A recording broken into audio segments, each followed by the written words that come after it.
welcome back to my channel.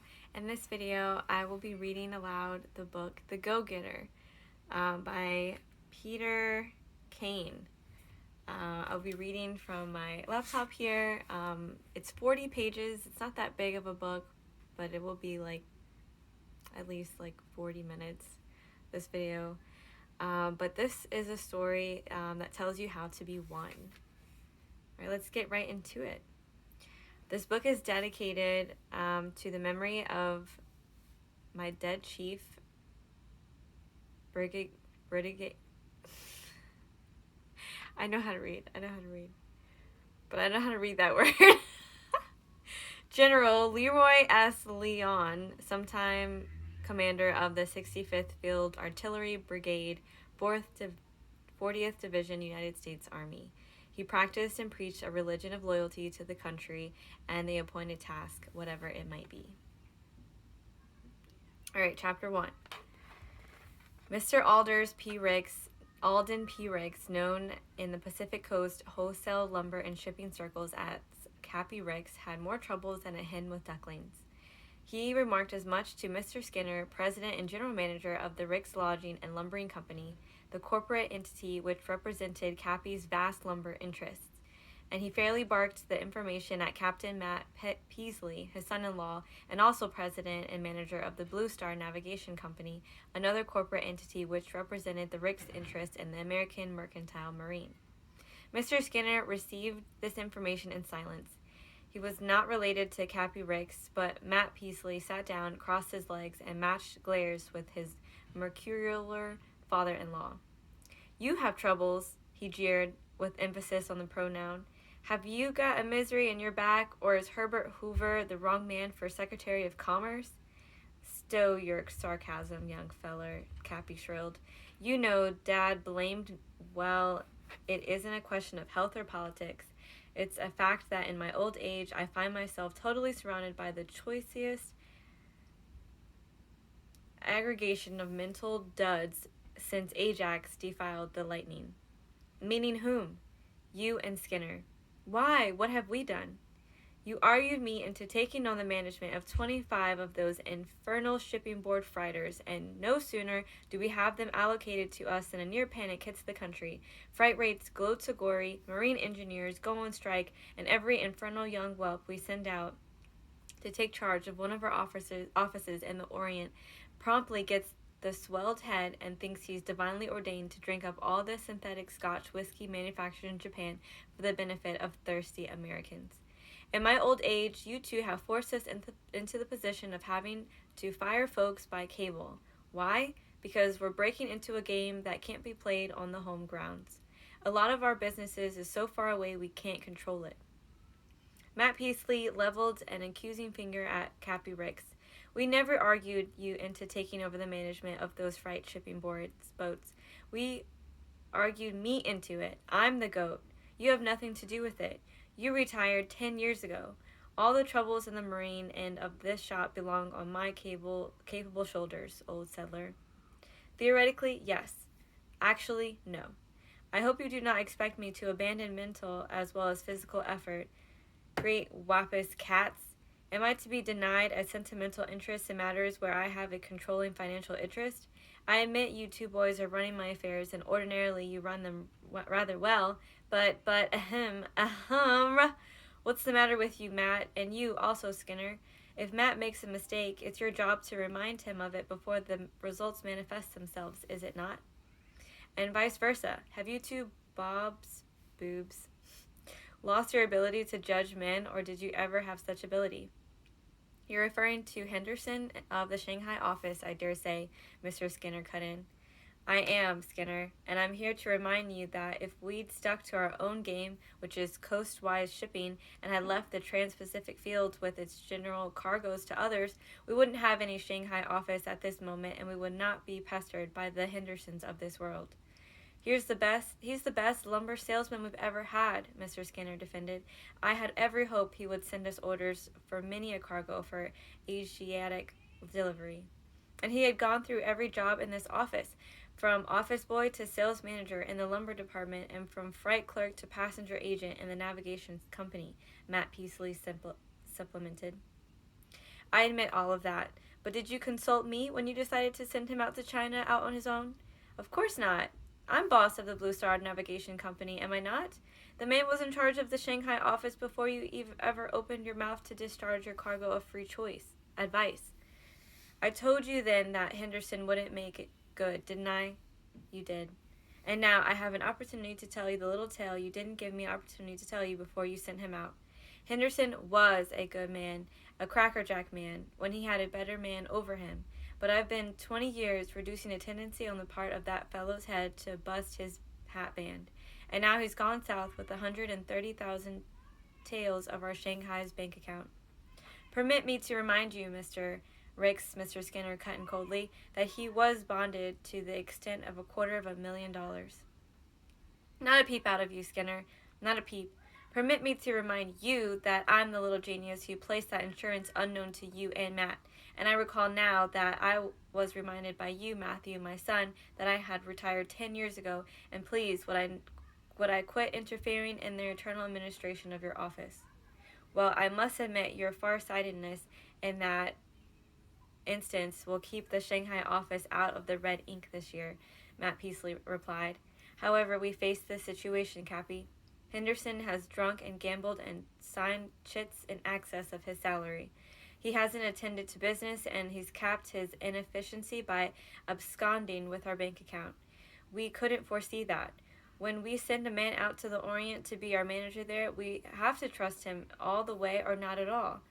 So there is no use weeping over spilled milk, Cappy. Our job is to select a successor to Henderson and send him out to Shanghai on the next boat.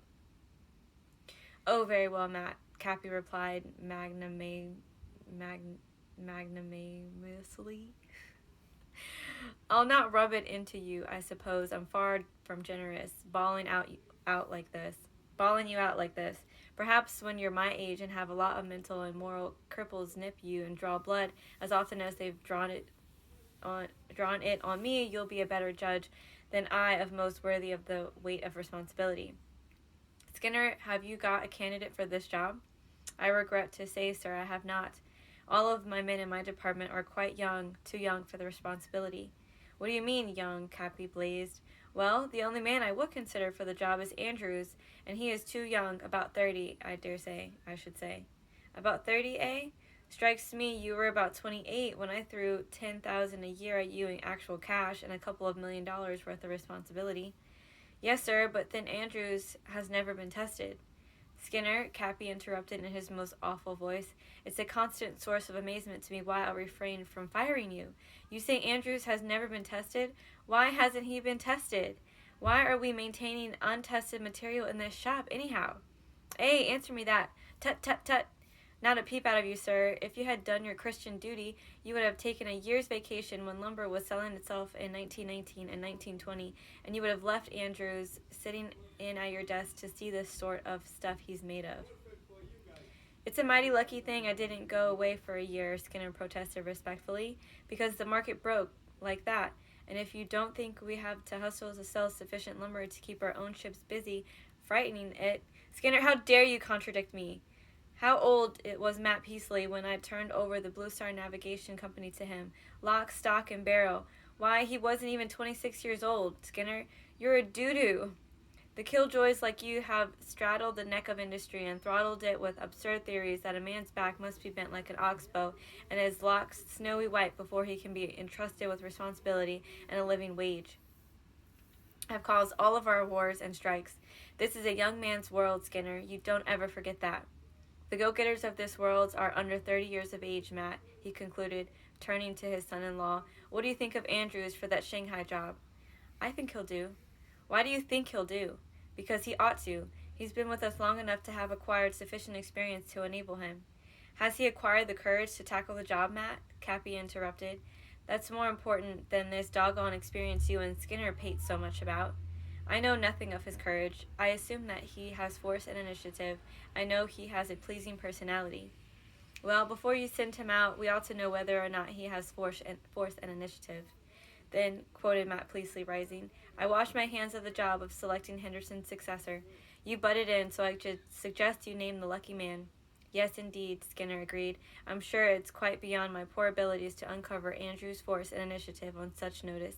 How he does possess sufficient force and initiative for his present job, but will he possess force and initiative when he has to make a quick decision 6,000 miles from expert advice and stand or fall by that decision? That's what we want to know, Skinner. I suggest, sir, Mr. Skinner replied with chill politeness, that you conduct the examination. I accept the nomination, Skinner. By the holy pink-toed prophet, the next man we send out to that Shanghai office is going to be a go-getter. We've had 3 managers go rotten on us, and that's 3 too many. And without further ado, Cappy swung his aged legs up on his desk and slid down in his swivel chair until he rested in his spine. His head sank on his breast and he closed his eyes. He's framing the examination for Andrews, Matt Peasley whispered, and he and Skinner made their exits. Chapter 2. The president emeritus of the Rick's interest was not designed to uninterrupted cogitation. However, within 10 minutes, his private exchange operator called him to the telephone. What is it? Cappy yelled into the transmitter. There is a young man in the general office. His name is Mr. William E. Peck, and he desires to see you personally. Cappy sighed. Very well, he replied. Have him shown in. Almost immediately, the office boy ushered Mr. Peck into Cappy's presence. The moment he was fairly inside the door, the visitor halted, came easily and naturally to attention, and bowed respectfully, while the cool glance of his keen blue eyes held steadily the autocrat of the Blue Star Navigation Company. Mr. Ricks, Peck is my name, Sir William E. Peck. Thank you, sir, for acceding to my request for an interview. Ahem, Cappy looked belligerent. Sit down, Mr. Peck. Mr. Peck sat down, but as he crossed to the chair beside Cappy's desk, the old gentleman noticed that his visitor walked with a slight limp, and that his left forearm had been amputated halfway to the elbow. To the observant Cappy, the American Legion button and Mr. Peck's lapel told the story. Well, Mr. Peck, he queried gently, what can I do for you? I've called for my job, the veteran replied briefly. By the holy pink-toed prophet, Cappy ejaculated, you say that like a man who doesn't expect to be refused. Quite right, sir. I do not anticipate a refusal. Why? Mr. William E. Peck's engaging but somewhat plain features rippled into the most compelling smile Cappy Ricks has ever seen. I am a salesman, Mr. Ricks, he replied. I know that statement to be true because I have demonstrated over a period of 5 years that I can sell my share of anything that has a hackable value. I have always found, however, that before proceeding to sell goods, I had to sell the manufacturer of those goods something, to wit myself. I am about to sell myself to you. Son, said Cappy, smiling, you win. You've sold me already. When did they sell you a membership in the military forces of the United States of America? On the morning of April 7th, 1917, sir. That clinches our sale.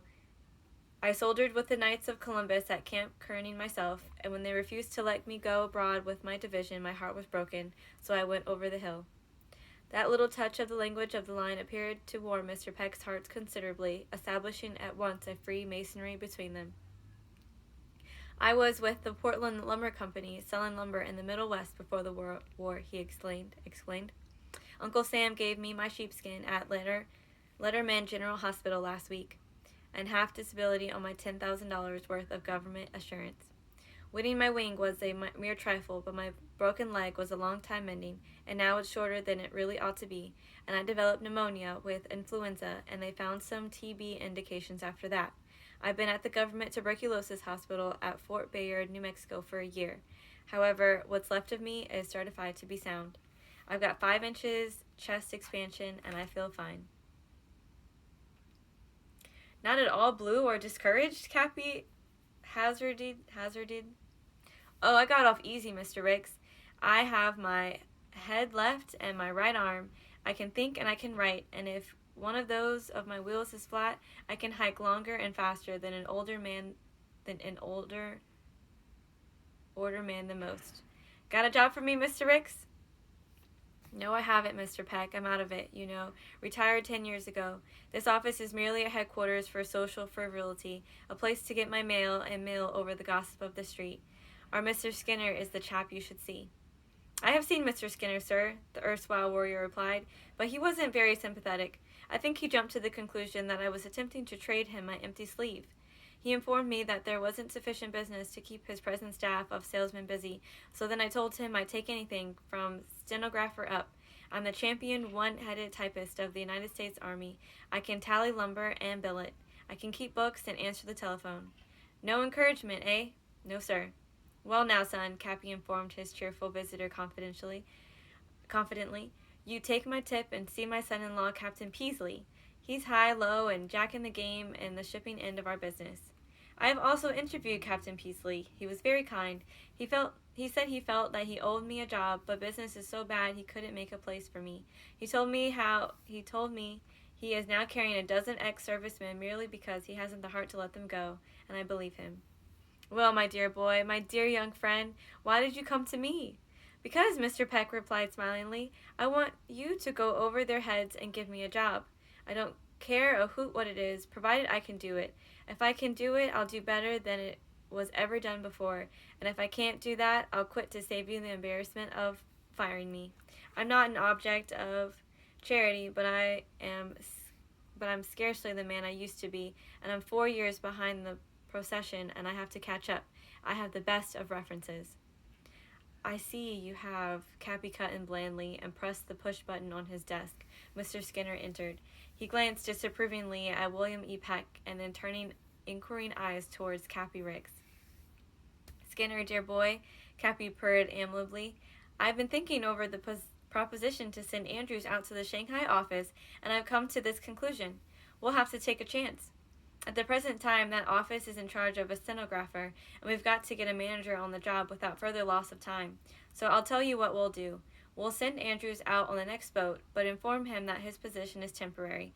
Then, if he doesn't make good out there, we can take him back into this office where he is a most valuable man. Meanwhile, Meanwhile, you'd oblige me greatly, Skinner, my dear boy, if you would consent to take this young man into your office and give him a good workout to see if the stuff he's made of. As a favor to me, Skinner, my dear boy, as a favor to me. Mr. Skinner, in the language of the sporting world, was down for the count and knew it. Young Mr. Peck knew it too, and smiled graciously upon the general manager, for young Mr. Peck had been in the army, where one of the first great lessons to be assimilated is this, that the commanding general request is always tantamount to an order. Very well, sir, Mr. Skinner replied coldly. Have you arranged the compensation to be given Mr. Peck? Cappy threw up a deprecating hand. That detail is entirely up to you, Skinner. Far be it from me to interfere in the internal administration of your department. Naturally, you will pay Mr. Peck what he is worth, and not a cent more. He turned to the triumphant Peck. Now you listen to me, young feller. If you think you're slipping gracefully into a good thing, disabuse your mind of that impression right now. You'll step right up to the plate, my son, and you'll hit the ball fairly on the nose, and you'll do it early and often. The first time you tip a fool, you'll be warned. The second time you'll do it, you'll get a month's lay off to think it over, and the third time you'll be out for keeps. Do I make myself clear? You do, sir, Mr. Peck declared happily. All I ask is fighting room, and I'll hack my way into Mr. Skinner's heart. Thank you, Mr. Skinner, for consenting to take me on. I appreciate your action very, very much, and shall endeavor to be worthy of your confidence. Young scoundrel, infernal young scoundrel, Scappy murmured to himself. He has a sense of humor, thank God. Ah, poor old narrow gauge Skinner. If that fellow ever gets a new or unconventional thought in his stodgy head, it'll kill him overnight. He's hopping mad right now because he can't say a word in his own defense. But if he doesn't make hell look like a summer holiday for Mr. Bill Peck, I'm due to be mercifully chloroformed. Good Lord, how empty life would be if I couldn't butt in and raise a little riot every once in a while, and so often. Young Mr. Peck had risen and was standing at attention. When do I report for duty, sir? He queried of Mr. Skinner. Whenever you're ready, Skinner retorted with a wintry smile. Mr. Peck glanced at a cheap wristwatch. It's 12 o'clock now, he soliloquized aloud. I'll pop up, wrap myself around some rations, and report on the job at 1 p.m. I might just as well knock out half a day's pay. He glanced at Cappy Ricks and quoted, Count that day lost, whose low descending sun finds prices shot to glory and business done for fun. Unable to maintain his composure in the face of such levity during office hours, Mr. Skinner withdrew, still wrapped in his subantarctic dignity. As the door closed behind him, Mr. Peck's eyebrows went up in a manner indicative of apprehension. "I'm off to a bad start, Mr. Ricks," he opined. "You only asked for a start," Cappy piped back at him. "I didn't guarantee you a good start, and I wouldn't because I can't. I can only drive Skinner and Matt Peasley so far and no farther. There's always a point at which I quit. William?" "More familiarly known as Bill Peck, sir."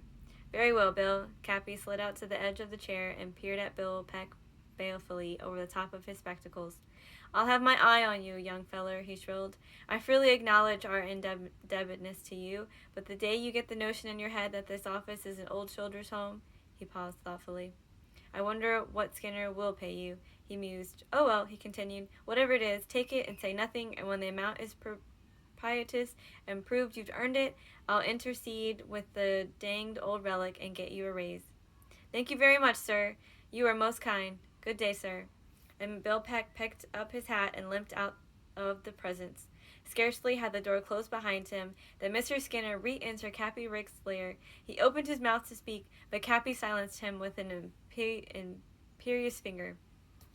"Not a peep out of you, Skinner, my dear boy," he chirped amiably. "I know exactly what you're going to say, and I admit you right to say it. But as now, Skinner, listen to reason. How the devil could you have the heart to reject the crippled ex-soldier?" There he stood, on one sound leg, with his sleeve tucked into his coat pocket, and on his homely face the grin of an unwhipped, unbeatable man. But you, blast your cold-feeling soul, Skinner, looked him in the eye and turned him down like a drunkard turns down near beer. "Skinner, how could you do that? How could you do it?" Undaunted by Cappy's adamantary finger, Mr. Skinner struck a distinctly defiant attitude. "There is no sentiment in business," he replied angrily. "A week ago last Thursday, the local post of the American Legion commenced their organized drive for jobs for the crippled and unemployed comrades, and within 3 days you sawed off 209 such jobs on the various corporations that you control. The gang you shipped up to the mill in Washington had already applied for a charter for a new post to be known as Cappy Rick's Post Number 534, and you had experienced men discharged to make room for these ex-soldiers." "You bet I did," Cappy yelled triumphantly. "It's always Old Home Week and every lodging camp and sawmill in the Northwest for IWWs and revolutionary communists. I'm sick of their unauthorized strikes and sabotage, and by the holy pink-toed prophet, Cappy Rick's Post Number 534 American Legion is the only sort of backfire I can think of to put the Wobblies on the run. Every office and ship and retail yard could be run by a first sergeant," Skinner complained. "I'm thinking of having reveille and retreat and bugle calls and Saturday morning inspections. I tell you, sir, the Ricks interests have absorbed all the old soldiers possible, and at the present moment those interests are overflowing with glory. What we want are workers, not talkers. These ex-soldiers spend too much time fighting their battles over again." "Well, Comrade Peck is the last one I asked you to absorb, Skinner," Cappy promised contritely. "Ever read Kipling Barrick's Room Ballad, Skinner?" "I have no time to read," Mr. Skinner protested. "Go uptown this minute and buy a copy and read one ballad entitled Tommy," Cappy barked. "For the good of your immoral soul," he added. "Well, Comrade Peck doesn't make a hit with me, Mr. Ricks. He applied to me for a job, and I gave him his answer. Then he went to Captain Matt and was refused. So just to demonstrate his bad taste, he went over our heads and induced you to pitchfork him into a job. He'll curse the day he was inspired to do that." "Skinner! Skinner! Look me in the eye! Do you know why I asked you to take on Bill Peck?" "I do, because you're too tender-hearted for your own good." "You unimaginative dunderhead! You gibbering jackdaw! How could I reject a boy who simply could not be rejected? Why, I'll bet a ripe peach that Bill Peck was one of the doggonest finest soldiers you ever saw. He carries his objective. He sized you up just like that, Skinner. He declined to permit you to block him, Skinner. That Peck person has been opposed by experts. Yes, sir, experts. What kind of a job are you going to give him, Skinner, my dear boy?" "Andrew's job, of course." "Oh, yes, I forgot, Skinner, dear boy. Haven't we got about 500,000 feet of skunk spruce to saw off on somebody? Mr. Skinner nodded, and Cappy continued with all the naive eagerness of one who had just made a marvelous discovery which he is confident will revolutionize science. Give up that stinking stuff to peddle, Skinner, and if you dig up a couple of dozen carloads of red fir or bull pine in transit, or some short or odd-length stock, or some larch ceiling or flooring, or some hemlock random stock, in fact, anything that trade doesn't want as a gift, you get me, don't you, Skinner? Mr. Skinner smiled his swordfish smile. And if he fails to make good, au revoir, eh? Yes, I suppose, although I hate to think about it. On the other hand, if he makes good, he's to have Andrew's salary. He must be fair. We must be fair, Skinner. Whatever our faults, we must always be fair. He rose and patted the general manager's lean shoulder. There, Skinner, my boy. Forgive me if I've been a trifle, participate in Skinner. If you put a prohibitive price on that skunk fur, by the holy pink-toed prophet, I'll fire you. Be fair, boy, be fair. No dirty work, Skinner. Remember, Comrade Peck has half of his left forearm buried in France. All right, Chapter 3. At 12:30, as Cappy was hurrying up California Street to luncheon at the Commercial Club, he met Bill Peck limping down the sidewalk. The ex-soldier stopped him and handed him a card. What do you think of that, sir? He queried. Isn't it a neat business card? Cappy read, Rick's Lumber and Lodging Company, Lumber and its Products, 248 California Street, San Francisco. Represented by William E. Peck. If you can't drive nails in it, we have it. If you can drive nails in it, we have it. Cappy Ricks ran a speculative thumb over Comrade Peck's business card. It was engraved, and copper plates or steel dies are not made in half an hour. By the 12 ragged apostles, this was Cappy's most terrible oath, and he never employed it unless rocked to its very foundations. Bill, as one bandit to another, come clean. When did you first make up your mind to go to work for us? A week ago, Comrade Peck replied blandly. And what was your grade when Kaiser Bill went AWOL? I was a buck. I don't believe you. Didn't anybody ever offer you something better? Frequently. However, if I had accepted, I would have had to resign the nicest job I ever had. There wasn't much money in it, but it was filled with excitement and interesting experiments.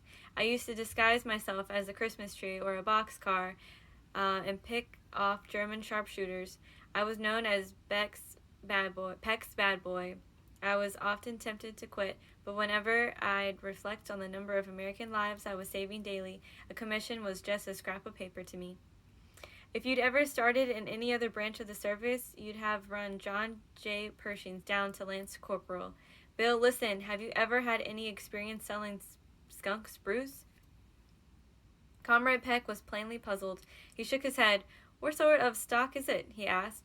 Humboldt Country, California spruce, and it's coarse and stringy and wet and heavy and smells like a skunk directly after using it. I'm afraid Skinner's going to start you at the bottom, and skunk spruce it is. Can you drive nails in it, Mr. Ricks? Oh, yes. Does anybody ever buy skunk spruce, sir? Oh, occasionally. One of our bright young men digs up a half-wit who's willing to try anything once. Otherwise, of course, we would not continue to manufacture it. Fortunately, Bill, we have very little of it, but whenever our woods boss runs across a good tree, he hasn't the heart to leave it standing, and as a result, we always have enough skunk spruce on hand to keep our salesmen humble. I can sell anything at a price, Comrade Peck replied unconcernedly, and continued on his way back to the office. Chapter 4. For 2 months, Cappy Ricks saw nothing of Bill Peck. That enterprising veteran had been sent out into the Utah, Arizona, New Mexico, and Texas territory the moment he had familiarized himself with the numerous details regarding freight rates, weights, and the mills he represented, all things which a salesman should be familiar with before he starts out on the road. From Salt Lake City, he wired an order for 2 carloads of larch rustic, and in Olden he managed to unveil a retail yard with which Mr. Skinner had been trying to do business for years, into sampling a carload of skunk spruce boards, random lengths and grades, at $1 above the price given him by Skinner. In Arizona, he worked up some new business in mining timbers, but it was not until he got into the heart of Texas that Comrade Peck really commenced to demonstrate his selling ability. Standard Oil derricks were his specialty, and he shot the orders in so fast that Mr. Skinner was forced to wire him for mercy and instruct him to devote his talent to the disposal of cedar sheilings and sidings. Douglas fir and redwood. Eventually, he completed his circle and worked his way home via Los Angeles, pausing, however, in the San Joaquin Valley to sell 2 more carloads of skunk spruce. When this order was wired in, Mr. Skinner came to Cappy Ricks with a telegram. "Well, I must admit Comrade Peck can sell lumber," he announced grudgingly. "He has secured 5 new accounts, and here's an order for 2 more carloads of skunk spruce.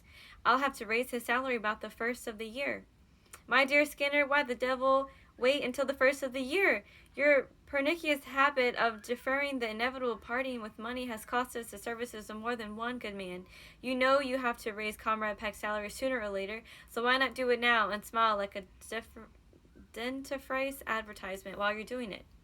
Comrade Peck will feel a whole lot better as a result, and who knows, he may conclude you're a human being after all and learn to love you."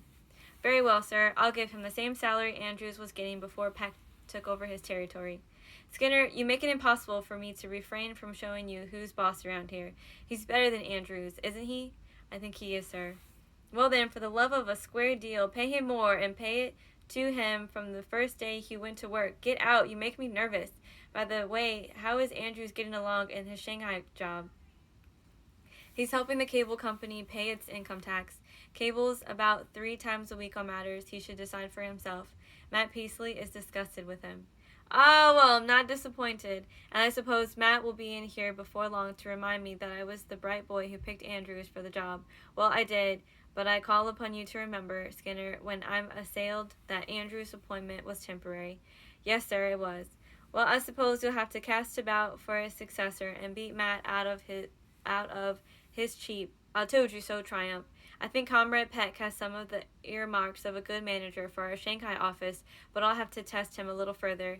He looked up humorously at Mr. Skinner. "Skinner, my dear boy," he continued, I'm going to have him deliver a blue vase." Mr. Skinner's cold features actually glowed. "Well, tip the chief of police and the proprietor of the store off this time and save yourself some money," he warned Cappy. He walked to the window and looked down into California Street, and he continued to smile. "Yes," Cappy continued dreamily, "I think I shall give him the 33rd degree. You'll agree with me, Skinner, that if he delivers the blue vase, he'll be worth $10,000 a year as our Oriental manager?" "I'll say he will," Mr. Skinner replied slangily.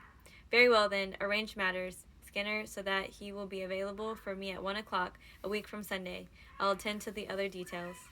Mr. Skinner nodded. He was still chuckling when he departed for his own office. Chapter 5. A week from the succeeding Saturday, Mr. Skinner did not come down to the office, but a telephone message from his home informed the chief clerk that Mr. Skinner was at home and somewhat indisposed. The chief clerk was to advise Mr. Peck that he, Mr. Skinner, had contemplated having a conference with the later that day, but that his indisposition would prevent this. Mr. Skinner hoped to be feeling much better tomorrow, and since he was very desirous of a conference with Mr. Peck before the latter should depart on his next selling pilgrimage, on Monday would Mr. Peck be good enough to call at Mr. Skinner's house at 1 o'clock Sunday afternoon. Mr. Peck sent back word that he would be there at the appointed time and was rewarded with Mr. Skinner's thanks via the chief clerk. Promptly at 1 o'clock the following day, Bill Peck reported at the general manager's house. He found Mr. Skinner in bed, reading the paper and looking surprisingly well. He trusted Mr. Skinner felt better than he looked. Mr. Skinner did, and at once entered into a discussion of the new customers, other prospects he particularly desired Mr. Peck to approach, new business to be investigated, and further details without end. And in the midst of this conference, Cappy Riggs telephoned. A portable telephone stood on a commode beside Mr. Skinner's bed, so that the latter answered immediately. Comrade Peck watched Skinner listen attentively for fully 2 minutes, then heard him say, "Mr. Riggs, I'm terribly sorry. I'd love to do this errand for you, but really I'm under the weather. In fact, I'm in bed as I speak to you now, but Mr. Peck is here with me, and I'm sure he'll be very happy to attend to the matter for you." By all means, Bill Peck hastened to assure the general manager. Who does Mr. Peck want killed, and where will he have the body delivered? Ha ha ha ha ha ha. Mr. Skinner had a singularly annoyingly mirthless laugh, as if he begrudged himself such an unheard of indulgence. Mr. Peck says, he informed Cappy, that he'll be delighted to attend to the matter for you. He wants to know whom you want killed and where you wish the body delivered. Ha ha ha ha ha. Peck, Mr. Ricks will speak to you. Bill Peck took the telephone. Good afternoon, Mr. Peck. Good afternoon, Mr. Ricks. Hello, old soldier. What are you doing this afternoon? Nothing. After I conclude my conference with Mr. Skinner. By the way, he has just given me the most handsome boost in salary, for which I am most appreciative. I feel, however, despite Mr. Skinner's graciousness, that you have put in a kind word for me with him, and I want to thank you. Tut tut. Not a peep out of you, sir. Not a peep. You get nothing for nothing from Skinner or me. However, in view of the fact that you're feeling kindly towards me this afternoon, I wish you'd do a little errand for me. I can't stand a boy, and I hate to make a messenger out of you. That is her. I have no false pride, Mr. Ricks. Thank you, Bill. Glad you feel that way about it. Bill, I was prowling around town this forenoon after church and down in a store on Sutter Street between Stockholm and Powell Street. On the right-hand side as you face Market Street, I saw a blue vase in a window. I have a weakness for vases, Bill. I'm a sharp on them, too. Now, this vase I saw isn't very expensive as vases go. In fact, I wouldn't buy it for my collection, but one of the finest and sweetest ladies of my acquaintance has the mate to that blue vase I saw in the window, and I know she'd be prouder than Punch if she had two of them, one for each side of her drawing room mantel. Understand? Now, I'm leaving from the Southern Pacific Depot at 8 o'clock tonight, bound for Santa Barbara to attend her wedding anniversary tomorrow night. I forgot what anniversary it is, Bill, but I have been informed by my daughter that I'll be very much de trop if I send her any present other than something in porcelain or china or cloisonne. Well, Bill, this crazy little blue vase just fills the order. Understand? Yes, sir. You feel that it would be most graceful on your part if you could bring this little blue vase down to Santa Barbara with you tonight. You have to have it tonight, because if you wait until the store opens on Monday, the vase will reach your hostess 24 hours after her anniversary party. Exactly, Bill. Now I've simply got to have that vase. If I had discovered it yesterday, I wouldn't be asking you to get it for me today, Bill. Please do not make any explanation or apologies, Mr. Ricks. You have described the vase. No, you haven't. What sort of blue is it? How tall is it? And what is it approximately its greatest diameter? Does it set on a base or does it not? Is it a solid blue or is it figured? It's a cloisonne vase, Bill, sort of like Old Dutch or deft, with some oriental funny business on it. I couldn't describe it exactly, but it has some birds and flowers on it.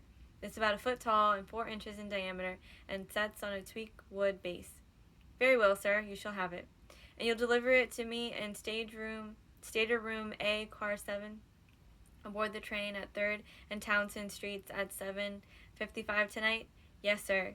Thank you, Bill. The expense will be trifling. Collect it from the cashier in the morning and tell him to charge it to my account. And Cappy hung up. At once, Mr. Skinner took up the thread of the interrupted conference, and it was not until 3 o'clock that Bill Peck left his house and proceeded downtown to locate Cappy Rick's blue vase.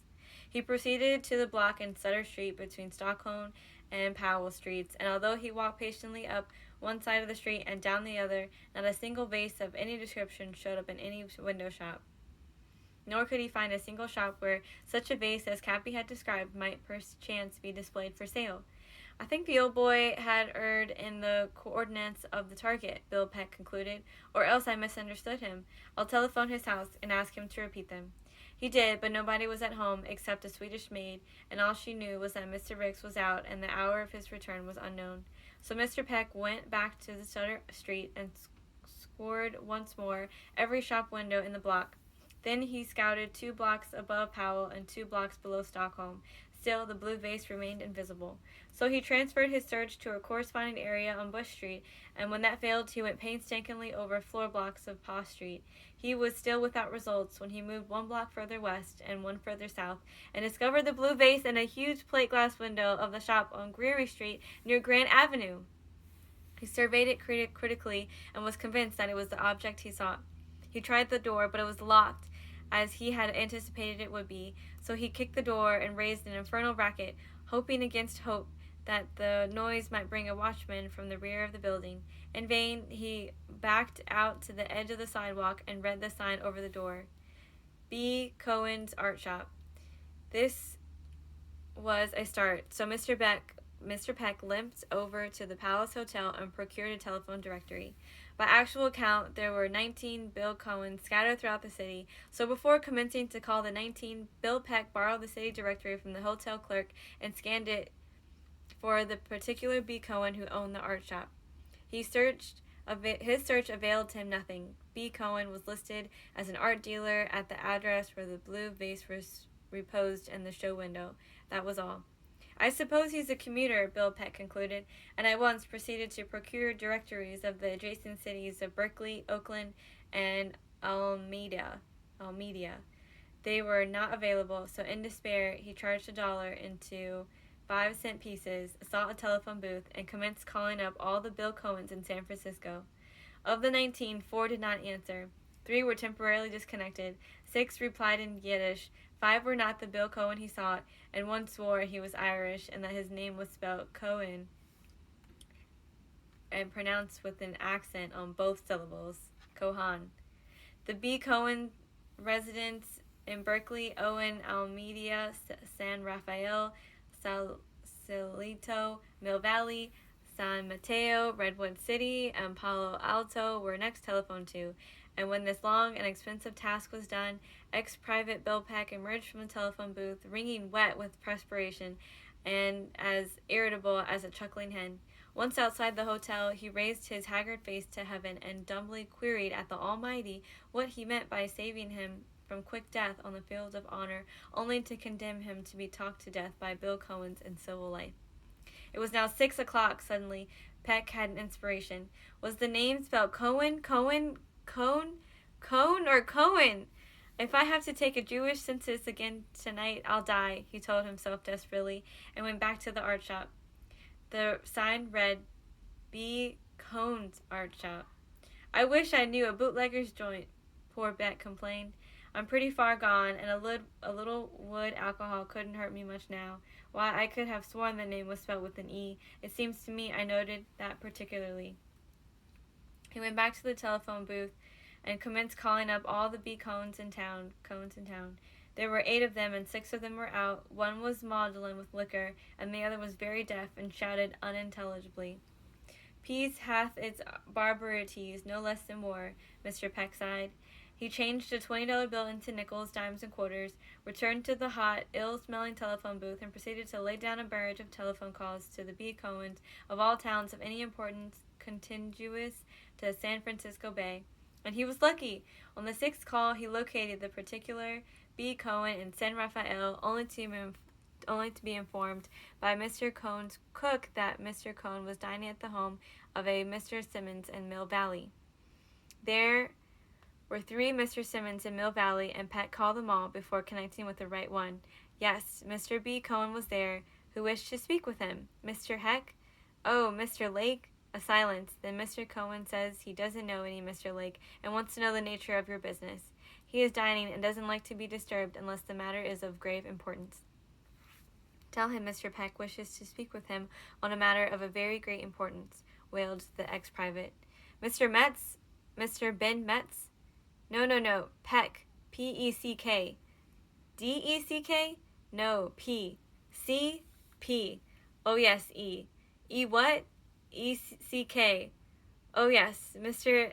Eckstein. Call Cohen to the phone, or I'll go over there on the next boat and kill you, you damn idiot, shrieked Peck. Tell him his store is on fire. That message was evidently delivered, for almost instantly Mr. B. Cohen was puffing and spluttering into the phone. Is dat der fire marshal? He managed to articulate.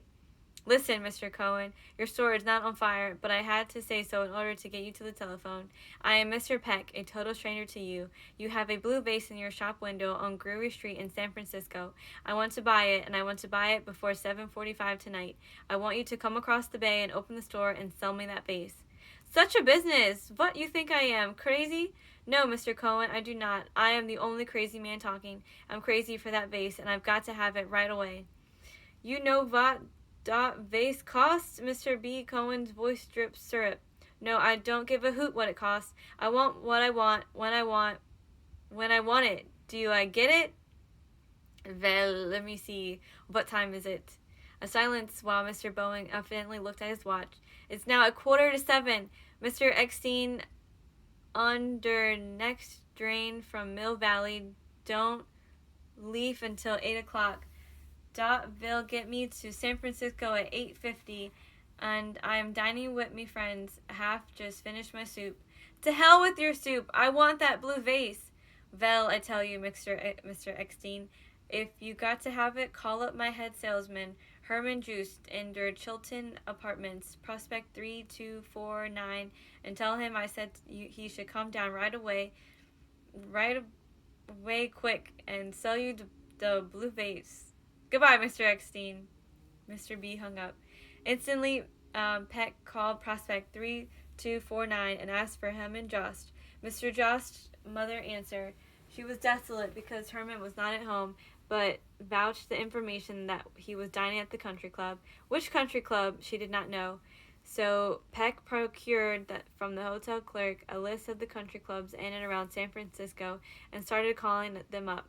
At 8 o'clock, he was still being informed that Mr. Juice was not a member, that Mr. Luce wasn't in, that Mr. Coos had been dead 3 months, and that Mr. Booze had played but 8 holes when he received a telegram calling him back to New York.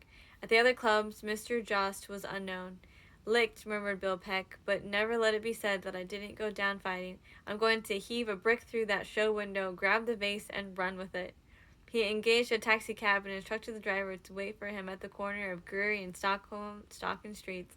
Also, he borrowed from the chauffeur a ball peen hammer. When he reached the art shop of Bill Cohen, however, a policeman was standing in the doorway, violating the general orders of a policeman on duty by scrupulously smoking a cigar. He'll nab me if I crack that window, the desperate Peck decided, and continued on down the street, crossed to the other side, and came back. It was now dark, and over the art shop, B. Cohen's name burned in small red, white, and blue electric lights. And lo, it was spelled B. Cohen! With an E the first time, like he thought. Ex-Private William E. Peck sat down on a fire hydrant and cursed with rage. His weak leg hurt him too, and for some damnable reason, the stump of his left arm developed the feeling that his missing hand was itchy. The world was filled with idiots, he ravished furiously. I'm tired and I'm hungry. I skipped luncheon and I've been too busy to think of dinner. He walked back to his taxicab and returned to the hotel where, hope springing eternal in his breast, he called Prospect 3249 again and discovered that the missing Herman Juice had returned to the bosom of his family. To him, the frantic Peck delivered the message of B. Cohen, whereupon the cautious Herman Juice replied that he would confirm the authenticity of the message by telephoning to Mr. Cohen at Mr. Simmons' home in Mill Valley. If Mr. B. Cohen or Cohen confirmed Mr. Keck's story, the said German Herman Hoost will be at the store sometime before 9 o'clock, and if Mr. Keck cared to, he might await him there. Mr. Keck said he would be delighted to wait for him there. At 9:15, Herman Joost appeared on the scene. On his way down the street, he had taken the precaution to pick up a policeman and bring him along with him. The lights were switched on in the store, and Mr. Joost lovingly abstracted the blue vase from the window. What's the cursed thing worth? Peck demanded. $2,000, Mr. Juice replied without giving so much as the quiver of an eyelash. Cash, he nodded, apparently as an afterthought. The exhausted Peck leaned against the sturdy guardian of the law and sighed. This was the final straw. He had about $10 in his possession. You refuse absolutely to accept my check? He quavered. I don't know you, Mr. Peck, Herman Juice replied simply. Where is your telephone?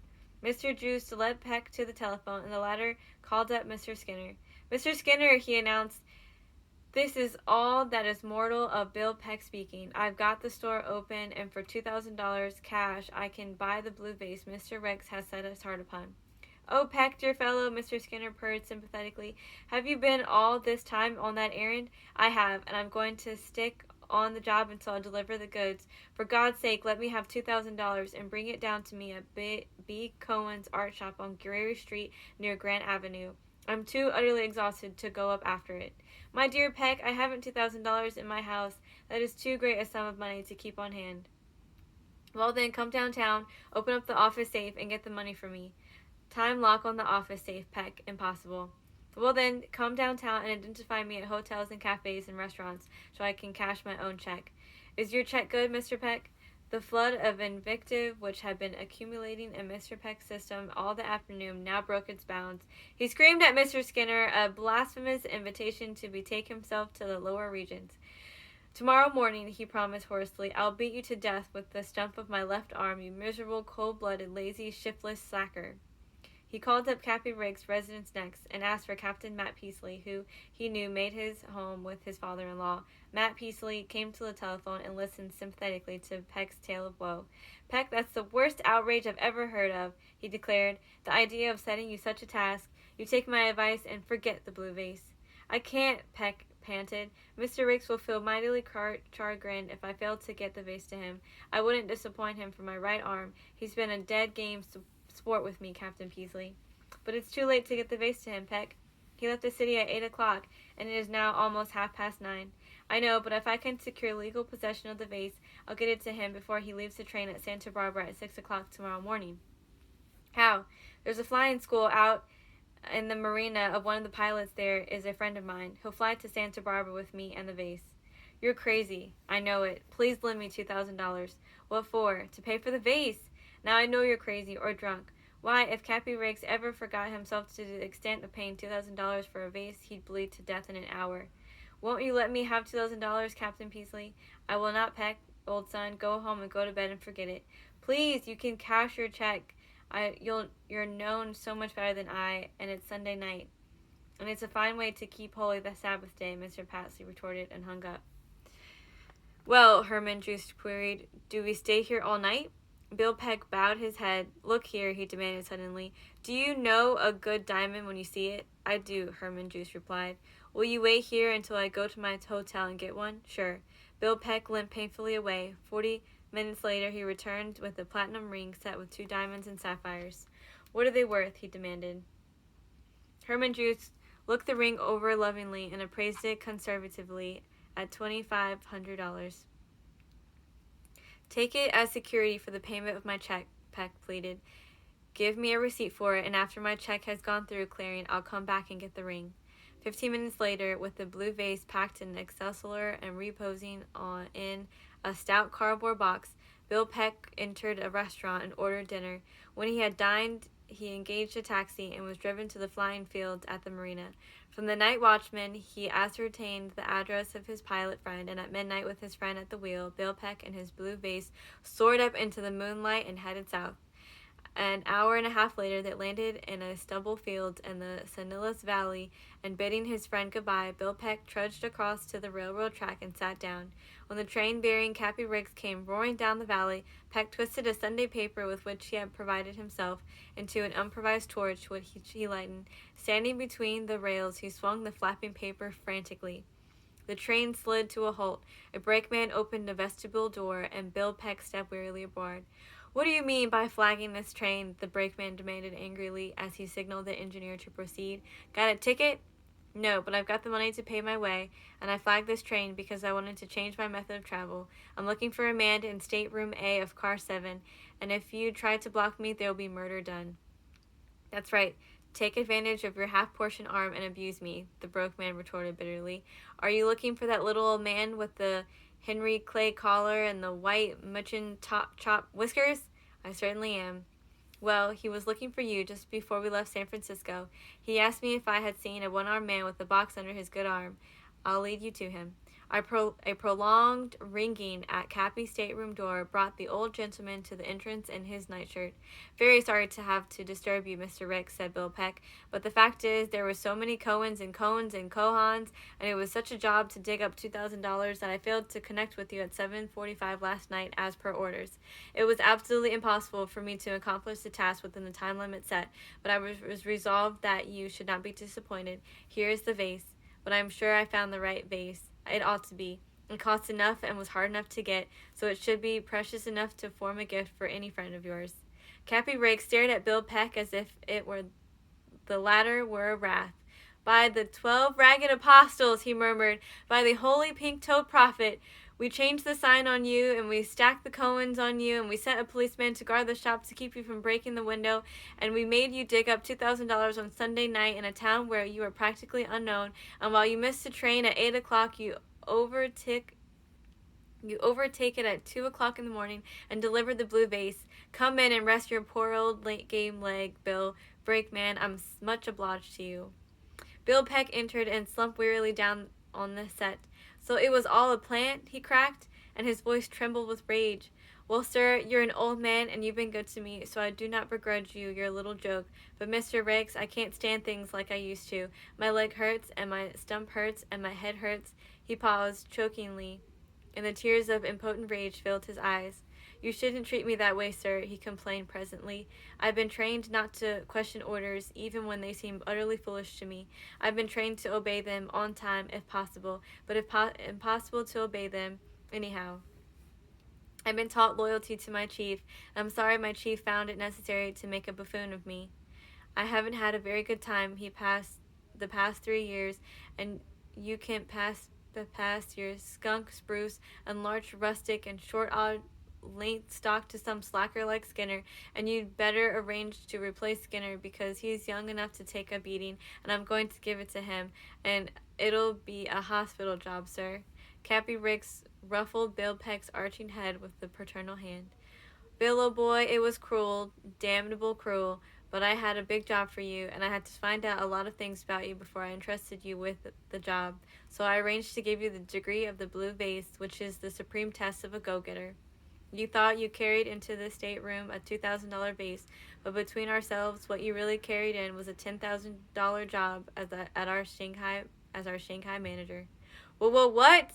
Every time I have to pick out a permanent holder of a job worth $10,000 or more, I give the candidate the degree of the blue vase, Cappy explained. I've had 2 men out of a field of 15 deliver the vase, Bill. Bill Peck had forgotten his rage, but the tears of his recent fury still glistened in his bold blue eyes.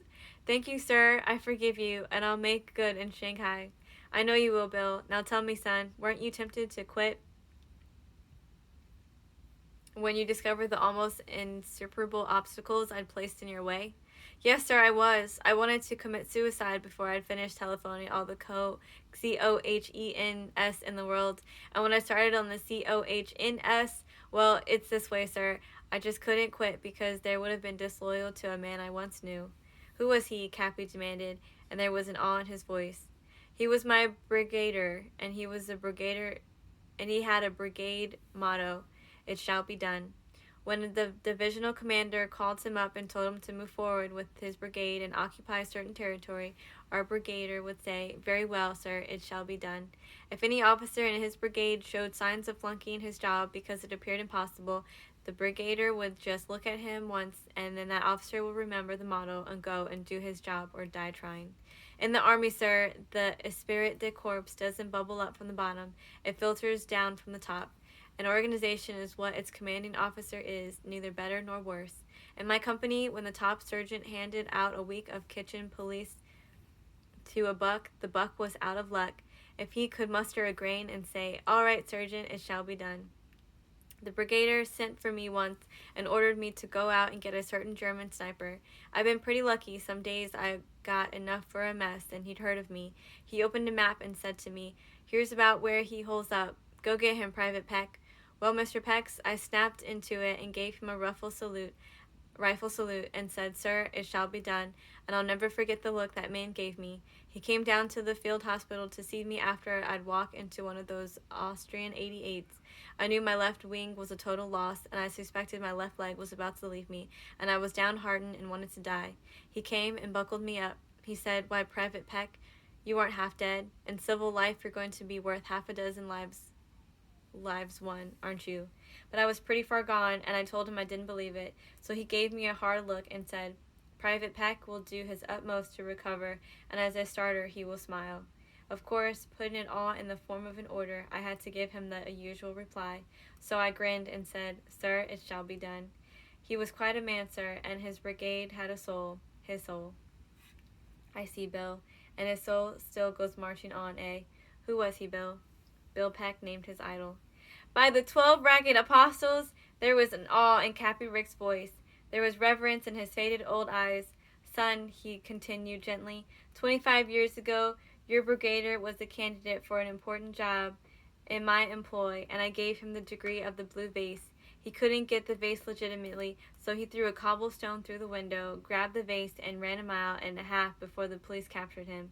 Cost me a lot of money to square the vase and keep it quiet, but he was too good, Bill, and I couldn't stand in his way. I let him go forward to his destiny. But tell me, Bill, how did you get the $2,000 to pay for this vase? Once, said ex-Private Peck thoughtfully, the brigadier and I were first at a dug-out entrance. It was a headquarters dugout, and they wouldn't surrender. So I bombed them, and then he went down. I found a finger with a ring on it, and the brigadier said if I didn't take the ring, somebody else would. I left that ring as security for my check. But how could you have the courage to let me in for a $2,000 vase? Didn't you realize that the price was absurd and that I might repudiate the transaction? Certainly not. You are responsible for the acts of your servant. You are a true blue sport and would never repudiate my action. You told me what to do, but you did not insult my intelligence by telling me how to do it. When my late brigadier sent me after the German sniper, he didn't take into consideration the probability that the sniper might get me. He told me to get the sniper. It was my business to see to it that I accomplished my mission and carried my objective, which of course I could have not done if I had permitted the German to get me. I see, Bill. Well, give me that blue vase to the porter in the morning. I paid 15 cents for it in a 5-cent and 15-cent store. Meanwhile, hop into that upper berth and help yourself to a well-earned rest. But aren't you going to a wedding anniversary at St. Barbara, Mr. Ricks? I am not, Bill. I discovered a long time ago that it's a good idea for me to go get out of town and play golf as often as I can. Besides which, prudence dictates that I remain away from the office for a week after the seeker of blue vases fails to deliver the goods. And by the way, Bill, what sort of a game do you play? Oh, forgive me, Bill. I forgot about your left arm. Say, look here, sir, Bill Peck retorted. I'm big enough and ugly enough to play one-handed golf. But have you ever tried it? No, sir, Bill Peck replied seriously. But it shall be done! The end. Thank you so much for reading with me.